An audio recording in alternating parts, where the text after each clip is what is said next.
With TGS in full swing, we were fortunate to not only get interview time with Code Vein developers Keita Iizuka and Hiroshi Yoshimura yesterday, but we also got over an hour of hands-on game time with the Bandai Namco title launching sometime in 2018.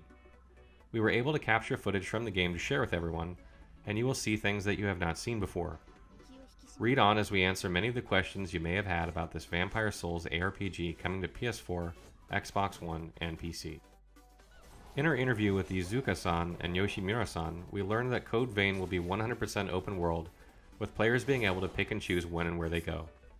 Much like Dark Souls, not every way you can go is as easy as others, and if you're not up for the challenge one area presents, you will have to try another.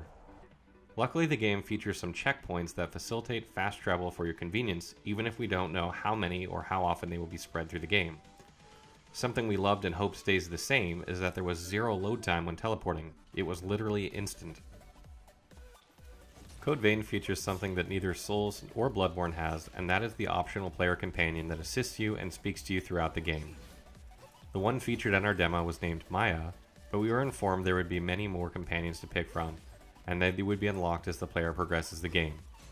Players can swap out companions at will, and unused companions will return to the base and wait for further notice. Players with and without companions may experience the game's story a little differently.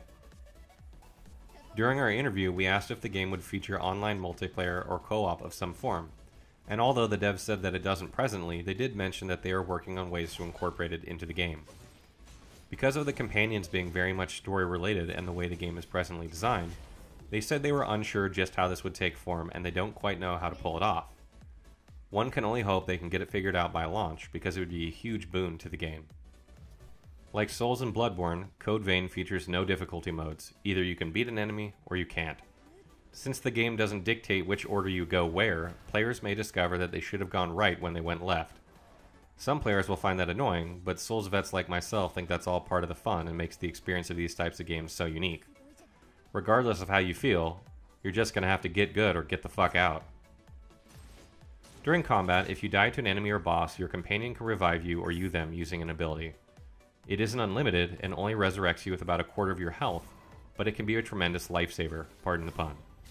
It certainly takes some getting used to, and some players won't appreciate this feature, but there you have it.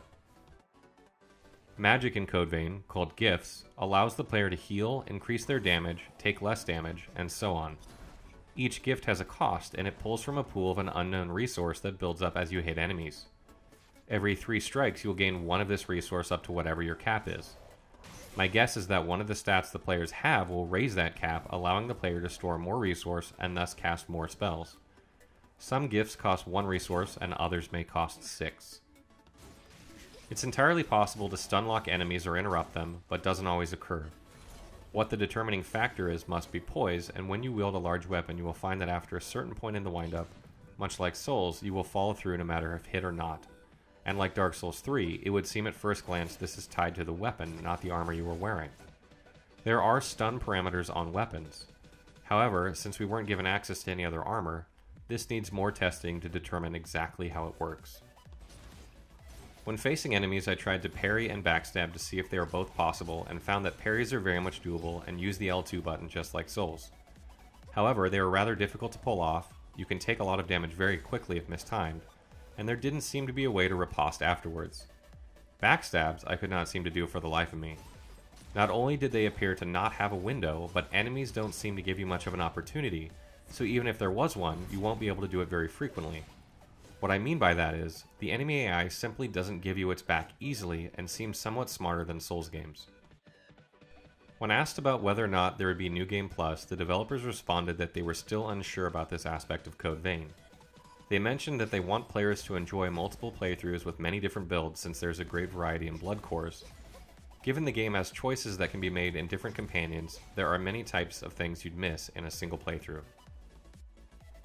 Unlike Souls or Bloodborne, Code Vein is a much more story-driven experience, and with that comes decisions the players must make about certain plot-related things. Not all decisions will impact the world state, but depending on how a player approaches a scenario, he or she may see branching paths that make the player wonder what would have happened if they had chosen differently. Players will also see slightly different scenarios depending on whether or not they are playing with or without a companion. All in all, Code Vein is shaping up to feel much like a combination of anime, Souls, and Bloodborne with its own wrinkles. The combat feels fast and tight, and besides a few camera-related bugs here and there, it just feels good. It's got that sort of combat that makes you want to keep playing as you learn from your mistakes. It certainly has a learning curve, and even as a Soulsborne veteran, I had a hard time getting used to some of the new concepts, ones that I no doubt will become second nature as many of us get used to the game. All this game really needs, in my opinion, is some polish and multiplayer, and it will certainly keep players occupied for months. I look forward to seeing more of what this title has to offer.